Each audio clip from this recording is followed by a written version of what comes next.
Hi everyone, it is Tom back here today on Jurassic Collectibles with another Jurassic World Primal Attack review, and today we are taking a look at arguably the most anticipated item for me personally in the box that we got from Mattel, and that is the Massive Biters Tarbosaurus. So before we jump into this review, a massive thanks to Mattel for sending this box over. This is the last figure from the box we've got to take a look at. So we will do just that in a second, and then we will probably do a little overview video on the contents of the box as well. So as you can see, bringing the Tarbosaurus in a little bit closer, this is a massive tyrannosaurid carnivore is the word I'm looking for. There we go. You can see we have got the bite function, similar to the Control and Conquer Carnotaurus with how we can move this one, which is very cool. You can see Primal Attack, all of the other additional details there. Some information on the play feature, just down in the bottom, as well as the name on the packaging, Blue and Owen, the Jurassic World logo, the back of the box, which shows us this dinosaur's play features, looking very cool, Primal Attack, and up here the Jurassic World Facts app. We have got the other massive biter in this assortment, the incredible looking Sarcosuchus, and then all of the other information that we have come to expect from the Primal Attack packaging. So massive biters, again another new assortment for 2020. Really cool looking dinosaur. I particularly love the red for the underjaw up here. I think it looks really cool and really unique. So this is certainly one that I am excited to jump in and take a look at. So without any further ado, I'm going to crack this one open and we will take a look at it now. Okay, so here is the Tarbosaurus out of the packaging, and as you can see it's a rather unique looking theropod. Now I'm going to start things off a little bit differently.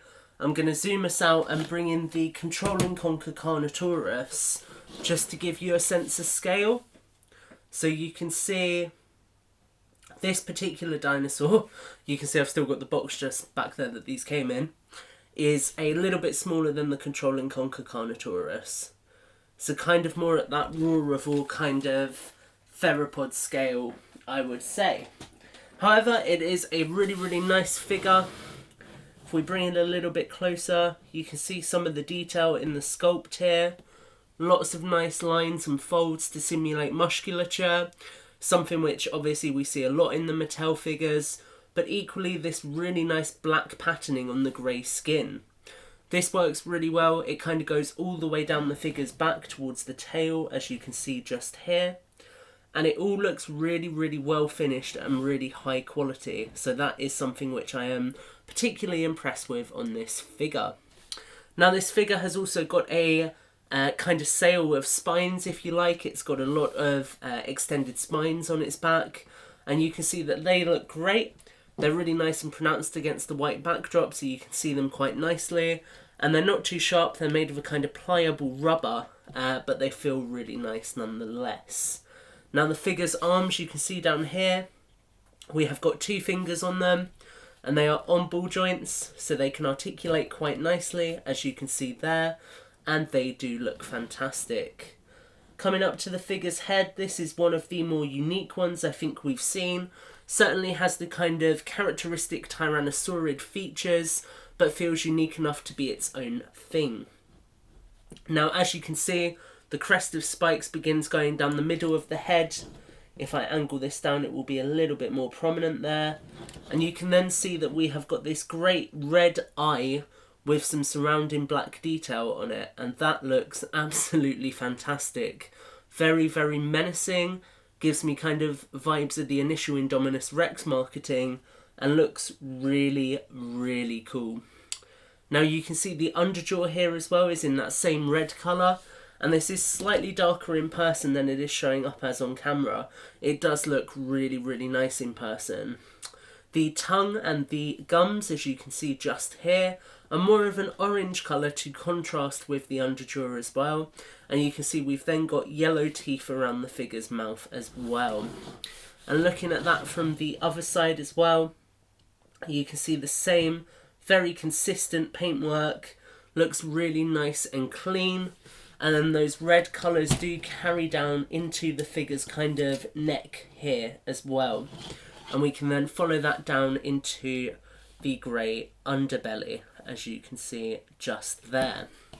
Now coming along to the figure's legs, you can see the usual pronounced kind of musculature we've come to expect from these Mattel figures.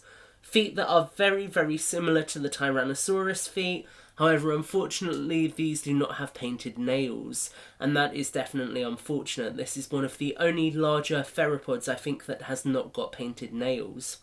It does, however, have a nice level of sculpt work all throughout the legs, and that is continued down in the tail, which you can see just here. All of this has got nice folds in it to help to make it feel dynamic and to really add a nice level of detail to this figure for the price point.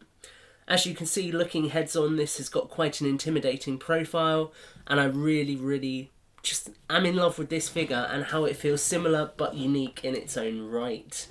Now, the main features with this one are the fact that we can do the massive bite.